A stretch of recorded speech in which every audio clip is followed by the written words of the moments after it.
പോത്തുണ്ടി അണക്കെട്ടിലേക്കാണ് നാം ഇപ്പോൾ പ്രവേശിച്ചിരിക്കുന്നത്. നെല്ലിയാമ്പതി ടൂറിൻ്റെ ഭാഗമായി ഞങ്ങളുടെ ആദ്യത്തെ ഡെസ്റ്റിനേഷനാണ് പോത്തുണ്ടി അണക്കെട്ട്.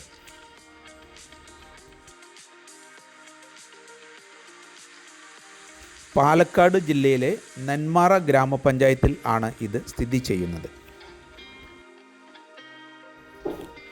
ഡാമിന് മുകളിലേക്ക് സന്ദർശകർക്ക് കയറുന്നതിനുള്ള സ്റ്റെപ്പുകളാണ് ഇത്.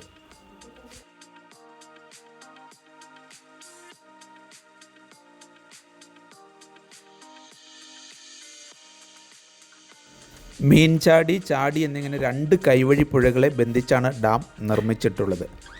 പോത്തുണ്ടി പുഴ എന്നും ഇത് അറിയപ്പെടുന്നുണ്ട്. ഭാരതപ്പുഴയുടെ പോഷക നദിയായ ഗായത്രി പുഴയുടെ പോഷക നദിയായ മംഗലം പുഴയുടെ കൈവഴിയായ ഐലൂർ പുഴയുടെ രണ്ട് കൈവഴികളാണ് മീൻചാടി, ചാടി എന്നീ പുഴകൾ. പോത്തുണ്ടി ഒരു എർത്ത് ഡാമാണ്. മണ്ണുകൊണ്ടാണ് ഇത് നിർമ്മിച്ചിട്ടുള്ളത്. 1958 കേരള ഗവർണറായിരുന്ന ഡോക്ടർ ആർ രാധാകൃഷ്ണ റാവു ആണ് നിർമ്മാണ പ്രവർത്തനം ഉദ്ഘാടനം ചെയ്തത്.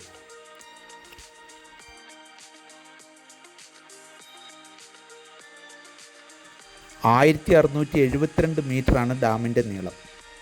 ഡാമിന് മുകളിൽ 8 മീറ്റർ വീതിയും താഴെ 154 മീറ്റർ വീതിയും ഉണ്ട്.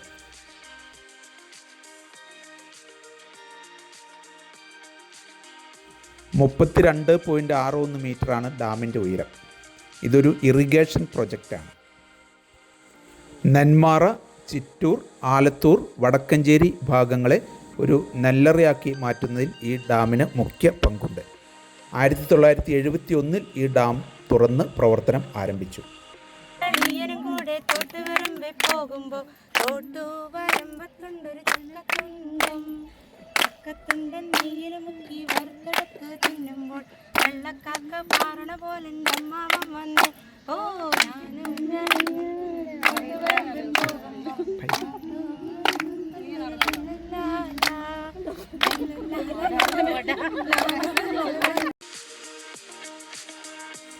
നെല്ലിയാമ്പതിയുടെ ഒരു പ്രവേശന കവാടമാണ് പോത്തുണ്ടി എന്ന് പറയാം.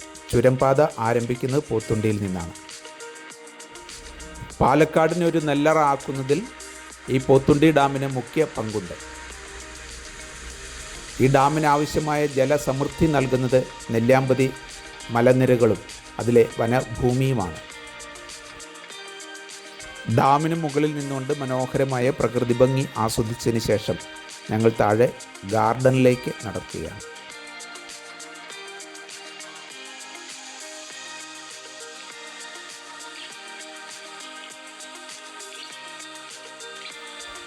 ഈ ഡാമിനെ കൂടുതൽ മനോഹരമാക്കുന്നത് ഇവിടെ സജ്ജീകരിച്ചിട്ടുള്ള ഗാർഡനാണ്.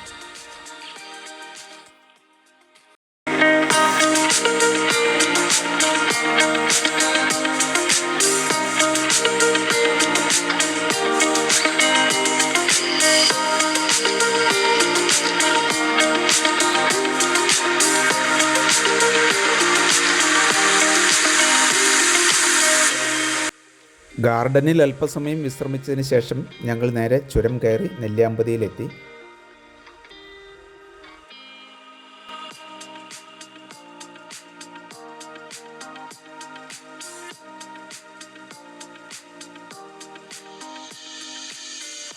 നെല്ലിയാമ്പതിയിലെ ITL ഹോളിഡേയ്സ് റിസോർട്ടിൽ നിന്ന് ഭക്ഷണം കഴിച്ചതിന് ശേഷമാണ് ഞങ്ങൾ യാത്ര തുടർന്നത്.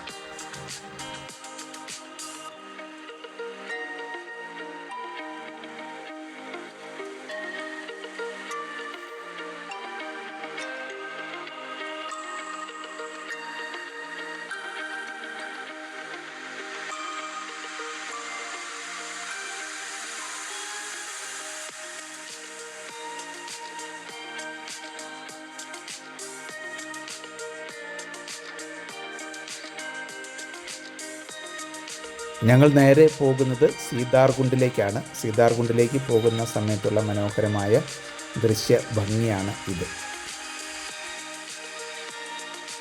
സന്ദർശകർ 3 മണിക്ക് മുമ്പ് സീതാർകുണ്ടിലെ പ്രവേശന കവാടത്തിൽ എത്തേണ്ടതുണ്ട്. 3 മണി വരെയാണ് അവിടെ പ്രവേശനം അനുവദിക്കുന്നത്. ഞങ്ങൾ പാർക്കിങ്ങിൽ വാഹനം നിർത്തിയതിന് ശേഷം സീതാർകുണ്ട് വ്യൂ പോയിൻ്റ് കാണുന്നതിന് വേണ്ടി നടക്കുകയാണ്.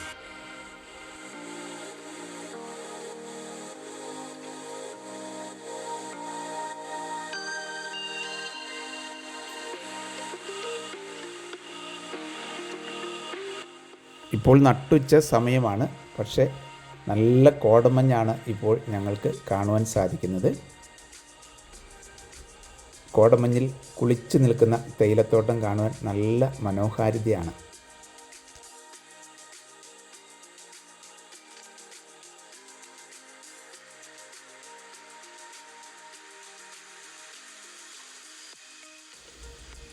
സീതാർകുണ്ട് വ്യൂ പോയിൻറ്റിലേക്ക് എസ്റ്റേറ്റ് വഴിയിലൂടെ കുറച്ച് ദൂരം നടക്കുവാനുണ്ട്. നല്ലൊരു വൈബാണ് ഈ പ്രദേശത്ത് നമുക്ക് കാണുവാൻ കഴിയുന്നത്.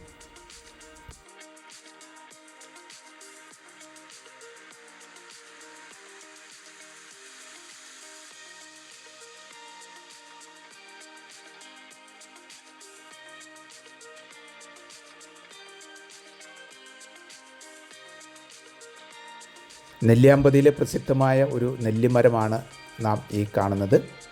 ഇപ്പോൾ കാണുന്നതാണ് സീതാർകുണ്ട് വ്യൂ പോയിൻ്റ്. കോടമഞ്ഞ് നിറഞ്ഞു നിൽക്കുന്നതുകൊണ്ട് വിദൂര ദൃശ്യം നമുക്കിപ്പോൾ കാണുവാൻ സാധ്യമല്ല. സഹ്യപർവ്വത മലനിരകൾ ഇവിടെ അവസാനിക്കുകയാണ്. ഇനി നാം കാണുന്നത് അതിവിശാലമായ സമതല ഭൂമിയാണ്. അത് ഡെക്കാൻ പീഠഭൂമിയാണ്. തമിഴ്നാടിൻ്റെ വലിയ ഒരു ഭാഗം തന്നെ ഇവിടെ നിന്ന് നമുക്ക് കാണുവാൻ കഴിയും. വനവാസകാലത്ത് സീതയും രാമനും ഇവിടെ എത്തിയിട്ടുണ്ട് എന്നാണ് ഐതിഹ്യം. അതുകൊണ്ട് തന്നെയാണ് ഈ പ്രദേശം സീതാർകുണ്ട് എന്ന് അറിയപ്പെടുന്നത്.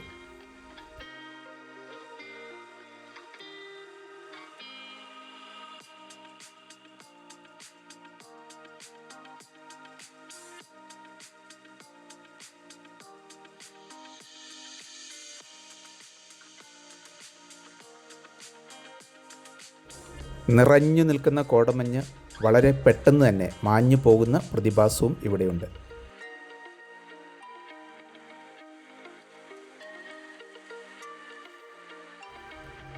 കോടമഞ്ഞ് മറഞ്ഞു തുടങ്ങിയിരിക്കുന്നു. അതിവിദൂരമായ ദൃശ്യങ്ങൾ, മനോഹര ദൃശ്യങ്ങൾ ഇപ്പോൾ നമുക്ക് കാണുവാൻ കഴിയും. ഇവിടെ നിന്ന് നാം കാണുന്നത് തമിഴ്നാടിൻ്റെ ഭാഗങ്ങളാണ്.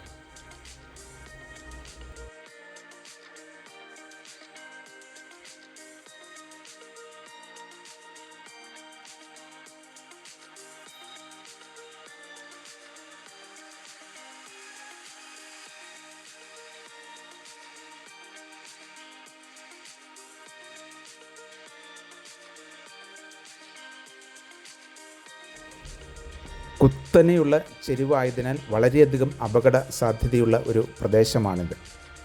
സന്ദർശകരുടെ സുരക്ഷയ്ക്കായി ഇവിടെ സുരക്ഷാ വേലി നിർമ്മിച്ചിട്ടുണ്ട്.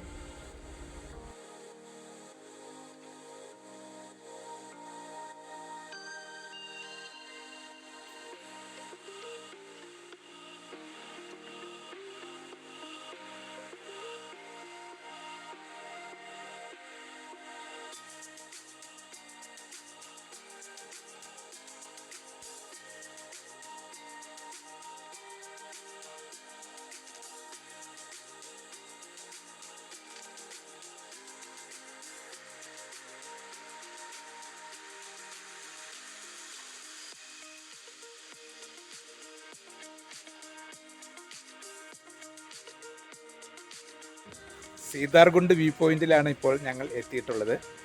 ഭൂമിശാസ്ത്രപരമായി വളരെയധികം പ്രത്യേകതകളുള്ള ഒരു സ്ഥലമാണ് ഇത്. നമ്മുടെ പശ്ചിമഘട്ടം സഖ്യപർവ്വത നിരകളുടെ ഒരു എൻഡിങ് പോയിൻ്റാണിത്, ഒരു അതിർത്തിയാണിത്. ഇതിന് താഴെ നമ്മൾ കാണുന്നത് അതിവിശാലമായ ഡെക്കാൻ പീഠഭൂമിയാണ്. തമിഴ്നാടിൻ്റെ വിദൂര സ്ഥലങ്ങൾ നമുക്കിവിടെ നിന്ന് കാണുവാൻ കഴിയും. ഒരു സമതല ഭൂമി, ഇന്ത്യാ പർവ്വതം വരെ വ്യാപിച്ചു കിടക്കുന്ന ഡെക്കാൻ പീഠഭൂമി നമുക്കിവിടെ നിന്ന് കാണുവാൻ കഴിയും.